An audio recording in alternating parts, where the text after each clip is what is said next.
Fontaine's introduction has shown the beautiful facets of human innovation and technology, stemming from newly found transportation to an entirely new energy system, to different clockwork gizmos and life improvement tools. Fontaine has been deemed a convenient place to live, yet beyond the glittering gold, you need to consider if that really is the complete story, considering the ethical implications of a society that's more and more so relying on technology. If Sumeru had knowledge and Inazuma had ambition, a core premise in Fontaine's story is the implementation of technology, progress, and modernization as a thematic element that is prevalent across the magnificence and malevolence of the Hydroarchon's nation. So today, welcome to the Dangers of Technology, where we dissect the present themes of the lore that may or may not be part of the potential plotlines of the Archon quest. Disclaimer: this is less so a theory and more so a critical analysis about the current information we have about Fontaine. This video will not be going over any leaked information or spoilers that aren't already available in the game. I'm also going to be going over my own speculations of possible story beats that Genshin could take when discussing technology, but I really hope that they do flesh this story beat out. But nevertheless, nothing in this video is indicative of the final product. Now, for the current lore of Fontaine, it's crucial to justify the video's premise. Tevat's technology, especially for the previous nations that we've seen sans Sumeru, leans more so on the fantastical and the primitive. It's not like Liyue, Inazuma, and Mondstadt don't have technological gizmos and gadgets, but they surely weren't on the level of parallelism to modern-day technology like Fontaine's. Sumeru was a close second considering the implications of a mass database like the Akasha system, but Fontaine's level of mechanical advancement goes beyond the previous four just in terms of magnitude, modernization, convenience, and overall prevalence. Fontaine has its own institute that was dubbed the Paradise for Researchers. This is known as the Fontaine Research Institute of Kinetic Energy Engineering, or the Fontaine Research Institute. However, there have been several incidents of mechanical failures and even a full-blown explosion that nearly buried everything in the ruins. The current story also goes out of its way to delineate three core problems with the current management of technology in Fontaine, and these are negligence, exploitation, and pollution. Let's start with negligence.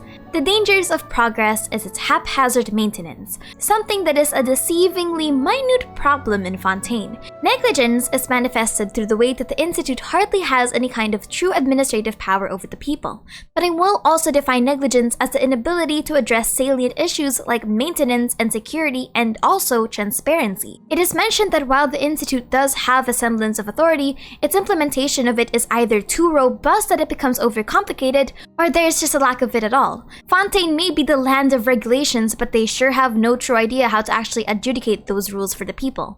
Fontaine's administrative bodies seem to be more interested in keeping the illusion of restriction instead of actually giving concrete and proper standards and protocols that would help the people more clearly understand when things go wrong. In the Tatsura Tales, for example, it was mentioned that there exists an 893-page manual that was meant to deal with any kind of emergency failures that happened in the Mikage furnace. But Xavier says that even the document has its own problems and requires revision. Furthermore, there was a previous protocol of the maintenance being held in front of a panel and within the presence of a vision wielder. Unfortunately, that was inevitably abandoned. It is also mentioned that while the Research Institute has production as its main priority, it wasn't like the academia that truly focused on education. Consider it like a benefactor instead. The problem with this is that while you do give the people the proper tools to fund their research, because you didn't establish any kind of rules or precautions, people tend to be lax on their own self-regulation. Such was the case when Bertrand created the toy called the Great Machine, and willy-nilly tested it out with little hesitance on the possibility that it could explode. Another one is that Fontaine's current regulations don't seem to warrant the highest sense of urgency. For example, Anatoly mentioned how irritated he is for that institution, and that it could be blown sky high for all he cared. The facility was once rocked by a massive explosion during a particularly catastrophic experimental failure, but the systems and regulations that were there before were just repackaged to create the illusion of improvement. Anatoly mentions that they just returned quote-unquote new and improved without actually going through the problems that the system had. On the other hand, others lamented on how strict the legalities are when it comes to infractions. For example, if you receive the funds without returning with concrete evidence of your progress, you will receive a massive infraction for embezzling academic funds. This is even the case when the researchers themselves are so horrified to do anything lest they incur the wrath of the court. So while the regulations aren't enforced, the penalties are massively observed. Kind of like any kind of tax agency. Anyway. Anatoly further states more about the Fontaine Research Institution. The Academy is a research center founded by Alain Guillotine. Some of the clockwork mechanisms and kinetic cores were created by Guillotine, who was regarded as a genius, and they're still being made by the factories today. It seems that the aforementioned explosion occurred when senior technician Edwin Eastinghouse was conducting an experiment using archaeum that was aimed at dealing with the waterline crisis. What archaeum isn't completely clear, but we can assume that this is a potentially powerful and even deadly component that is exclusive to Fontaine's energy system, and whatever it is, because of the lack of research around it, caused the explosion. But the closest theory I can think of is that the fact that there exists something known as the arc in Genshin Impact. The word arc was formally mentioned in the book Before Sun and Moon, in which it was the header of the following. The arc referred to the time period after the 40 winters and the 40 summers, which were the ice ages and fire ages respectively of Tivat. Now, if the ark was a physical boat similar to Noah's Ark from the Bible isn't completely clear, but considering that the header is known as the year after the ark's opening and such, that could be the case. My guess is that the archaeum comes from an energy that is raw and primordial, maybe even antediluvian, which is why in present standards, it's relatively volatile. Think of it like taking something old and refurnishing it with the purpose of working with newer technology. The problem is that if it's compatible in the first place, and that's something that we'll have to see in the future. It wouldn't be out of the blue to think that Fontaine would also be searching deeper into the more prehistoric of technologies, since it seems that most advanced technology are locked away in the older civilizations as Tivat society constantly grows through a hard progression reset when a civilization is wiped from existence, i.e. Conria and Dragonspine. Overall, the most salient theme in Fontaine's matter of technology now is negligence of ethics, morals, and safety. There's an undermanagement of how research is being done, but an overmanagement of infractions such as inconvenience or even hurt the researchers themselves. Ironically, there is an overcomplication of regulations to the point that it becomes so convoluted, thus contributing to the fact that no one has any idea what the hell is going on. Exploitation. Now, while I don't think that Fontaine has explicit moments of exploiting technology just yet, the presence of weaponry has been questioned morally in Genshin Impact. Exploitation of technological advancement has been addressed in Sumeru with the terminal and the presence of the mechanical god. What more in Fontaine when clockwork is prevalent? I hope that Genshin tackles the possibility of political exploitation of progress and the chances of a black market. Black market goods have always been a fascinating topic of contention when it comes to technology. You can have all of these big gizmos and gadgets that are safely manufactured, but they're barred off from public consumption. So the people have to make their own counterfeits with little to no regulatory management. Something like that? That's also what happened in Inazuma, but now that we have a wider scope, I hope Fontaine returns to that topic because Inazuma's execution of that concept wasn't exactly the deepest. Pollution. Several NPCs have called out the current state of Fontaine as being heavily polluted. The air is practically fumes and toxic, and the waters are known to be a bit more different than other nations. Now, based on the trailers, we're not really seeing anything too strong of evident industrialization, considering how clear everything is on the surface. But I think if we're going to be finding anything about pollution, it would be in the undercities of Fontaine. If you've ever watched Arcane, you would know of the duality between the pristine and elegant city of Piltover versus the pollution-ridden undercity of Zon. Both were technologically advanced cities yet exercised different levels of control, discipline, and safety over their technology. I want to theorize that Fontaine would have that duality as well, where the surface cities are much more flamboyant and cater to the extravagant and excessive beauty of Fontaine. Another possible topic that I hope Genshin would tackle for a nation of beauty and extravagance is the possibility of gentrification.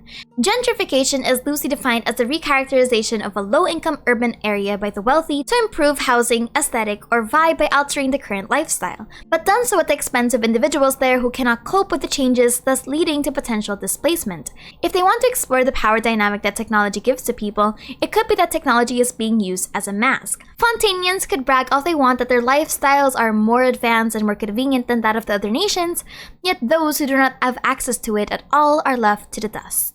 Now I want to open up the potential theories and the speculations about Fontaine. Number 1 is the monopolization of the energy system. Snezhnaya is the only nation that I can currently think of that could possibly rival the technological level of Fontaine, mostly because of their military and the presence of Ildotore and Sandrone. However, if I was going to consider what possible weaknesses of Fatui could target in Fontaine, I'm thinking that they attack the current problem when it comes to their environment. One known crisis that's happening in Fontaine is the water line, and the other is the innovation of archaeum. We also do know that weaponry is present, but because Snezhnaya is already more advanced in terms of that, I think that would be a bartering chip instead. The Fatui could absolutely try to barter more political control of Fontaine for a possible alternative energy resource, in exchange of creating a possible alternative energy source. It's not completely out of the question because Fontainians were already researching the Tatsugami as an enhancing agent, so what more something akin to the delusions, or even something else entirely? Fontaine is currently the strongest allegory to Khaenri'ah.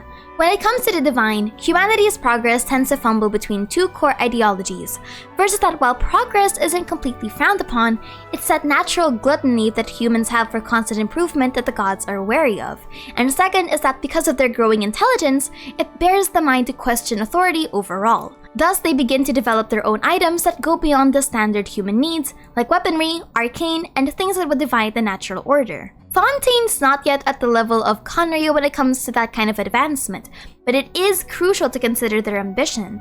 While they don't have the weapons of mass destruction just yet, they do have the components of an alternative energy resource and the basics of firearms, something that hopefully does not lead to another cataclysm. And last but not the least is let's talk about Fossilor herself and the reign of the new Archon. The big question about all of this is that are all of these problems with technology enabled by Fossilor's decision as an Archon? It was mentioned that the Institute was established around the time of the Cataclysm, when it was still known as the Narcissenkru Institute. Fossilor lives for the judgment of other gods, and I wonder if she views technological innovation as her being a step above the Archons in terms of advancement. I also wonder if she herself has a deeper connection to technology, instead of just being an Archon of Justice. And I also wonder how she views the possibility of Fontaine going down the path of Khaenri'ah, considering the lax form of progress and the questionable hunt for alternative power sources.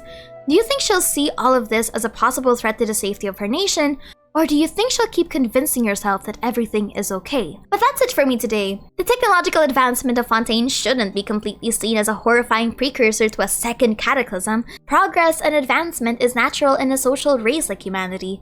But the crucial question is that if technology isn't accompanied with ethics, but instead the unparalleled curiosity for the flashy, how long does Fontaine have before we see another Archeum explosion incident? I really hope that Genshin expands on these moral dilemmas, especially since Fontaine really delivers a breath of fresh air. Anyway, my name is Aster and thank you for chilling with me. Also, quick announcement, do you like drawing random stuff? So I'm holding a bit of a mini event in the Funny Farms for Scribble.io tomorrow at 10 PM GMT+8. Around that time, maybe. I'm just happy to be here. Nothing formal, but I just want to play or make a Genshin-themed Scribble.io. That's really about it. Also, I'll be streaming again soon on this channel. But anyway, my name is Aster. Thank you for chilling with me. Bye-bye!